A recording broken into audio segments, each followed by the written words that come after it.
I paid an attorney $2,000 in advance, and he agreed to help me finish my divorce. He became extremely hard to reach.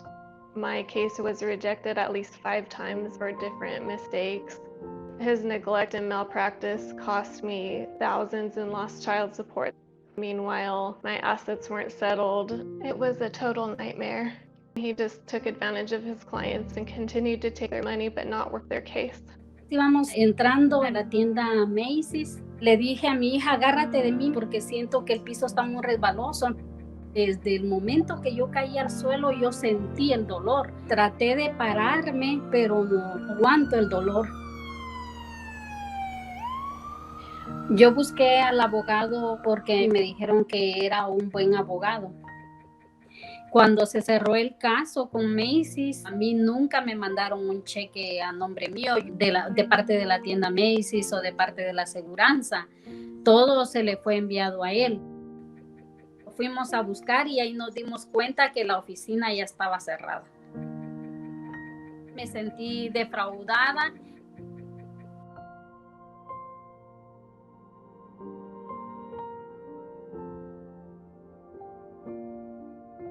Fortunately, I was able to submit it to the state bar, and they were able to return the money to me that I thought I would never see again. And I've been so grateful because $2,000 might not seem like a lot to everybody, but it was a lot to me.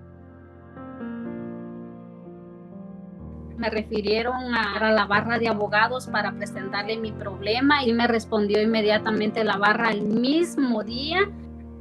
Pudieron encontrar que sí había fraude, estafó a más personas. Le quitaron la licencia. Les estoy agradecida con el alma por haberme ayudado.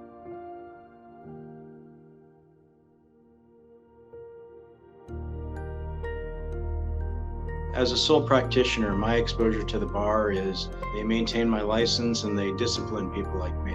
The bar is there to help members of the general public. The bar has resources.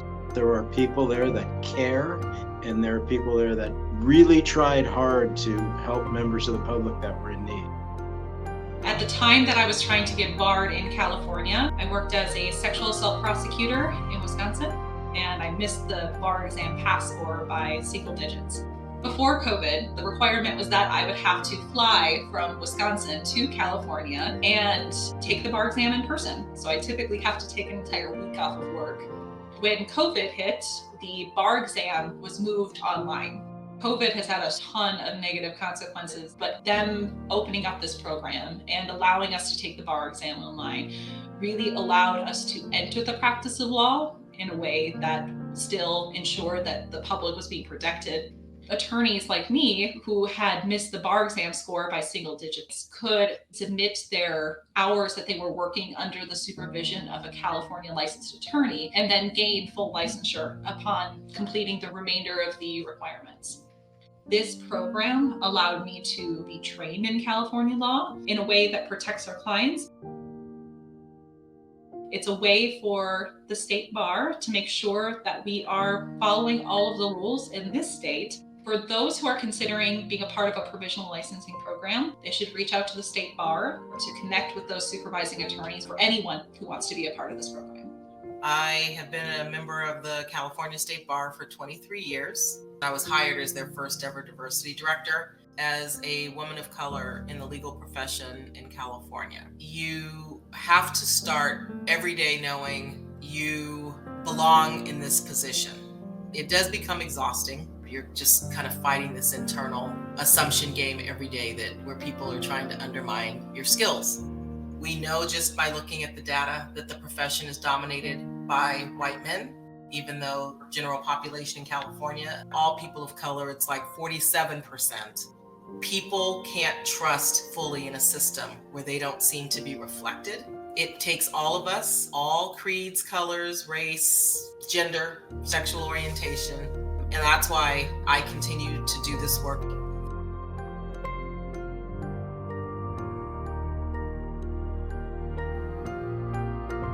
When you have a diverse group of attorneys sitting around a table trying to solve a problem, you get a much better, well-rounded solution product The State Bar is committed on a consistent and frequent basis to looking at whether or not there's bias in the bar examination, how and from where they admit students, and how many people of color, women, are being admitted into the profession.